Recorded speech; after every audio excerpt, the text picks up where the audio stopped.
May 13, 1985. It's mid-afternoon, and a state police helicopter is hovering right above a totally typical residential block in Philadelphia, Pennsylvania. And from that chopper, an officer drops a satchel. But this isn't just any satchel. It contains a military-grade explosive, a mix of C-4 and Tovex supplied by an FBI contact. He drops it directly onto the roof of a row house occupied by a group known as MOVE. It's an act that literally altered American history forever. 1. That's the number. Because to this very day, this remains the single known instance of a domestic municipal government dropping a bomb from the air onto its own citizens during peacetime. Just let that sink in for a second. It's one of the most extraordinary, almost unbelievable acts of state violence committed on American soil. So you have to ask, how on earth does a city get to the point where it actually bombs its own neighborhood? To figure that out, we actually need to spool backward to 1972. A man named Vincent Leaphart, who ended up taking the name John Africa, founded a group based on a philosophy he called the Teachings. His followers gathered around him, and they all took the surname Africa.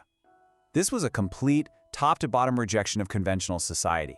I mean, they rejected modern medicine, processed food, formal education, technology, the whole shebang.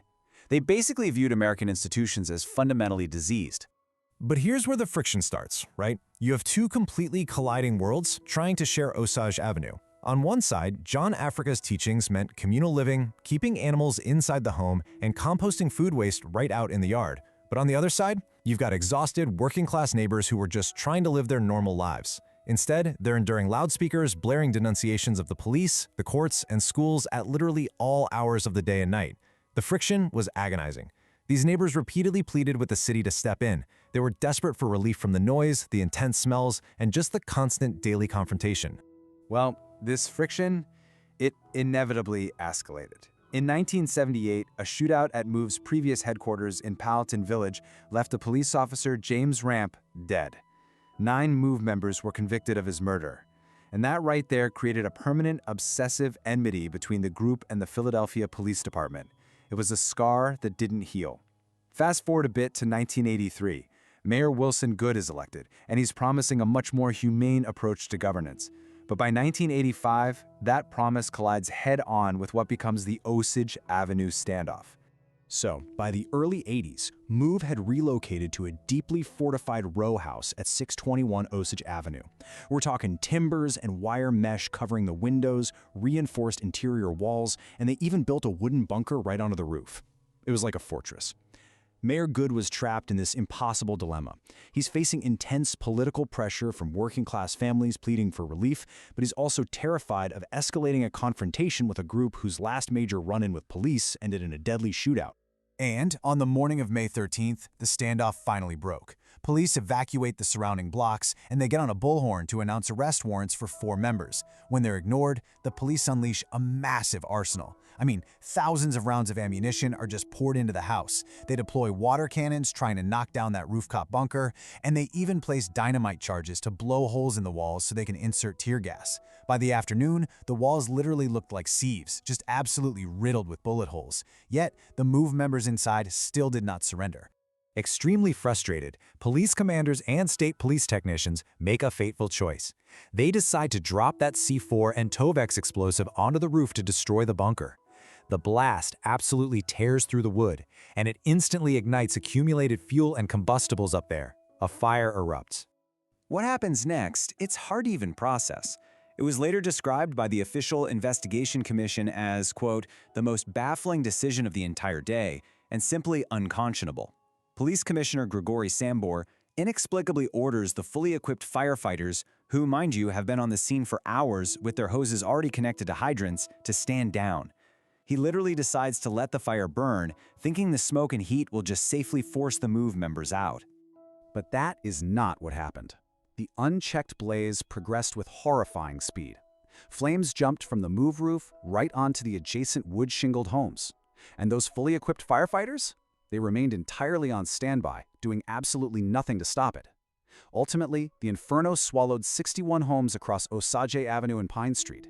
2 entire city blocks were completely consumed, leaving roughly 250 residents suddenly homeless. 11. The human toll inside that basement was devastating.